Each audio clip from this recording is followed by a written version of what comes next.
ಪ್ರಜಾಕೀಯ ಹಾಗೂ KRS ಎರಡೂ ಪಕ್ಷಗಳು ಕೂಡ ಒಂದೇ ನಾಣ್ಯದ ಎರಡು ಮುಖಗಳು ಅಂತ ಹೇಳಲಾಗುತ್ತೆ.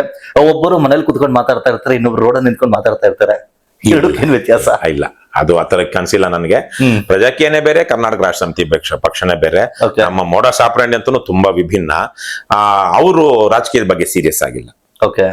ಯಾವಾಗ ಸೀರಿಯಸ್ ಆಗಿದ್ದಾರೆ? ಅವರು ಸೀರಿಯಸ್ ಆಗಿದ್ರೆ ಅವರು ಚುನಾವಣೆ ನಿಲ್ತಾ ಇದ್ರು, ಅಥವಾ ಚುನಾವಣೆ ನಿಲ್ಲಿಸಿ ನಿಂತವ್ರ ಪರವಾಗಿ ಕೆಲಸ ಮಾಡ್ತಾ ಇದ್ರು. ಕೇವಲ ಟಿವಿಗಳೆಲ್ಲ ಇದ್ರೆಲ್ಲ ಮಾಡ್ತಾ ಇದ್ದಾರೆ. ಅದೇ ಕಾರಣಕ್ಕಾಗಿ ಸ್ವಲ್ಪ ಬದಲಾಗಿ ನೀವು ಬನ್ನಿ, ಜೊತೆಗೆ ನಿಂತ್ಕೊಳ್ಳಿ, ನಾವೆಲ್ಲ ಸೇರ್ ಮಾಡೋಣ ಅಂತ ನಾವು ಅವ್ರ ಜೊತೆಗೆ ಮಾತಾಡ್ತಾ ಇದ್ದೀವಿ.